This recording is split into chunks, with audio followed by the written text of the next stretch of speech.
Hi, this is Faith. So today I'm going to be talking about the Japanese driving test for foreigners who already have a license from their own country but just want to get it changed into a Japanese one. I want to talk about the process and, what you need to do if you want to do that.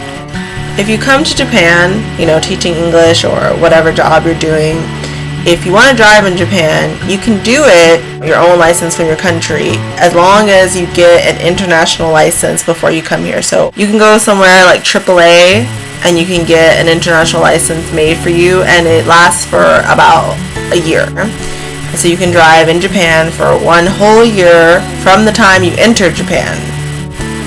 But then after that, you can't just keep renewing your international license. I think previously you could do that. You could just keep renewing it, go back to the States, get a new international license, like for my case, the States. But now they've changed it, so you have to get a Japanese license.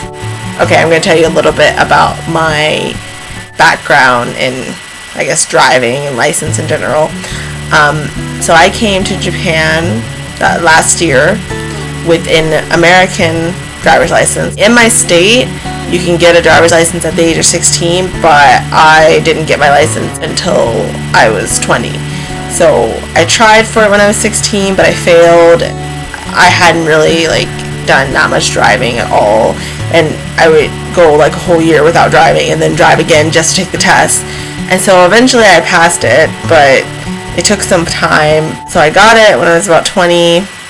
Didn't use it really, didn't really drive at all because my school was so far away from where I lived that I wasn't going to drive there. I didn't have a car on campus, and so I didn't drive much and didn't have much practice in the States. So for me, driving in Japan was the first time that I ever really drove for a long period of time, ever. I was terrified when I first drove on the roads because they drive on the completely opposite side of Americans. We drive on the right side, Japan drives on the left side. And also there's certain kind of road rules that are completely different. Okay, so in the States, at least in the US, if you are in the right lane, and you want to make a right, sometimes you can turn right on red unless there's a sign that says no, you can't turn right on red. So pretty much as long as there's no sign forbidding that, you can always turn right on a red light. But in Japan, you cannot turn left on a red light. You just can't. You can't turn left on a red light unless there's a specific signal that says, okay, you can turn left, then you can turn. But if you're just there at a red light and there's no signal saying, okay, it's alright to go left, you cannot turn left. Also, the roads here, oh god, the roads, so small, so narrow. I felt so afraid. It's really hard to drive. It's really difficult, and there's all types of other cars, and then there's bikes, people walking. There's so much in the way in these little teeny tiny roads, very narrow roads. It can be very scary just going out to drive just for a few minutes, even just to go to the store, to the supermarket or something. It's crazy. Being from America, being used to really wide roads, Japan's kind of scary in that sense.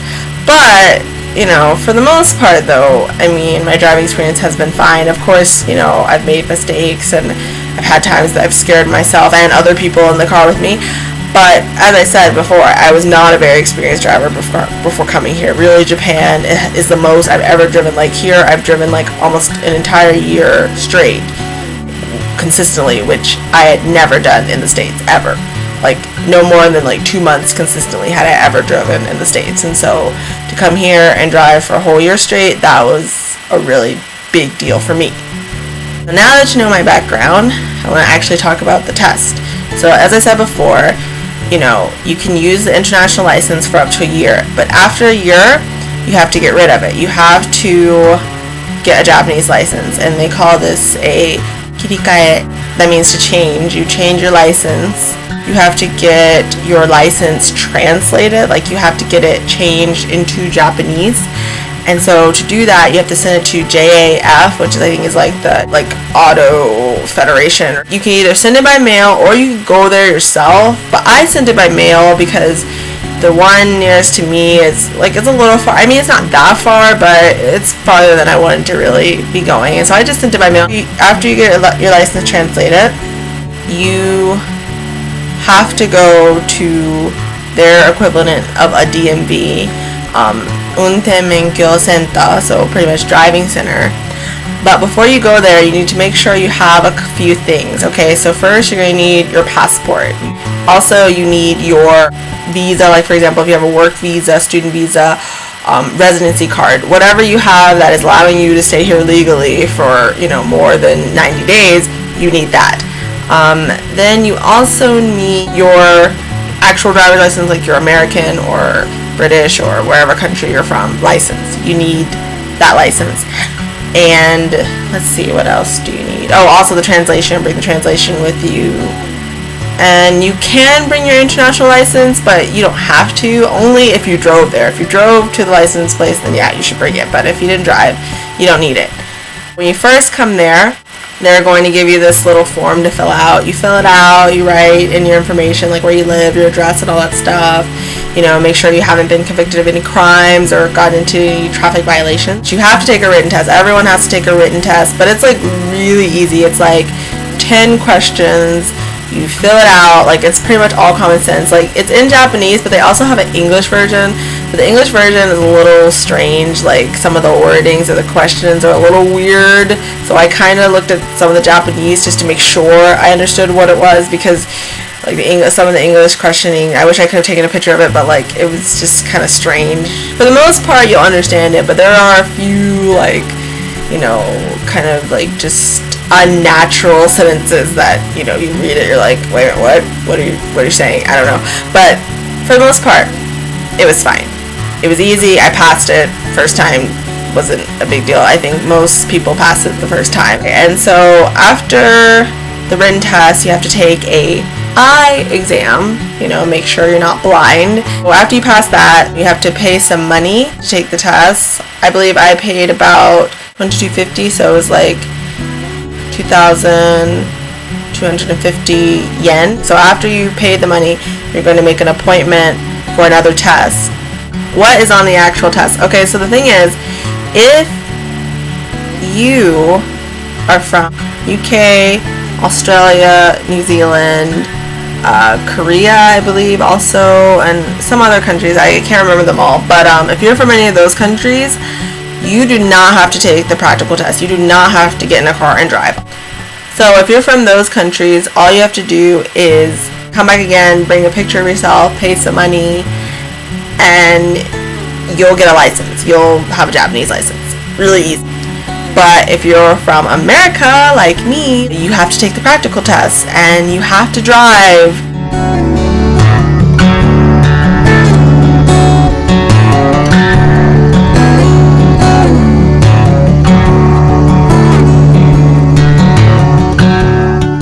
Before I took the test, I read a lot online and looked at different sites to see like how I can pass this test possibly, because I had no idea what to expect, like what would be on it.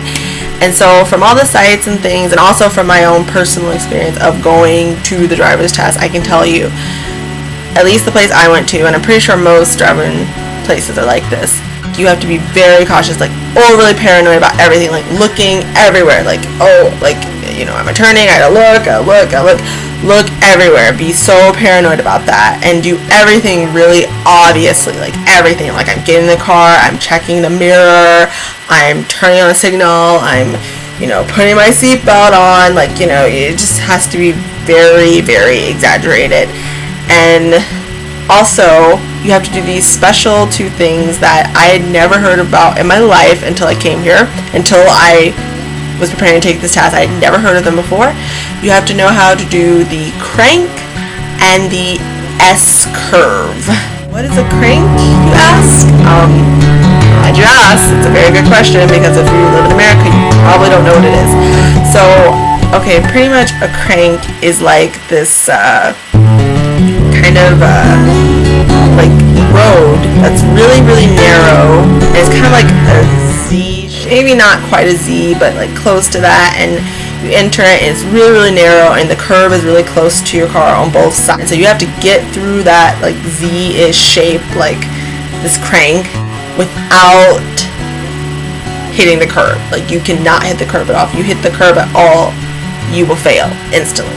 So for, you know, all those expert drivers out there, I'm sure you're like, okay, no problem, whatever. But you have to think about my background. I was not used to driving. Even though the roads here are really narrow in Japan, they're all like straight. Like I don't really have to go around like a zigzag like that ever. So I still have yet to see anything like a crank in real life Japanese driving experience. I've never seen it. Everyone I've asked, they've never seen it either. I don't know if it exists. Maybe it does, but I've never seen it. So good luck finding a way to do that, like just on the normal Japanese road. I've never seen it. The second one that you have to know how to do, second one, is the S-curve. S-curve. So yes, like it sounds, it's an S shape, and and it's also a very narrow curve, like on both sides, so you have to not hit the curve. I think personally for me the S curve is a little bit easier because, you know, you do have some of those kind of curvy roads on like a real actual road, like highway. You might sometimes get like a curvy kind of road that's kind of S shaped, so that one I think is a little bit easier. But the crank, I completely was not prepared for at all. When I took the test, I tried to go through the crank and I just completely could not get through it without hitting the curb. I just couldn't do it, and so I failed. Unfortunately, I failed.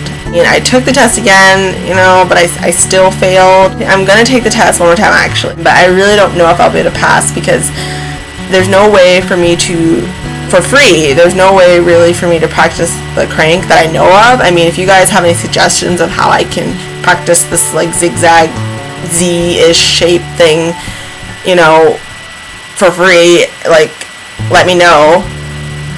I'll see if I can do it. There is a way to practice a little bit actually for people who want to know like what the test is like and just want to see like, okay, this is the format or whatever. I have advice for you. You can go to these schools, they're driving schools, but you don't have to pay the whole, you don't have to pay thousands of dollars like most Japanese people do.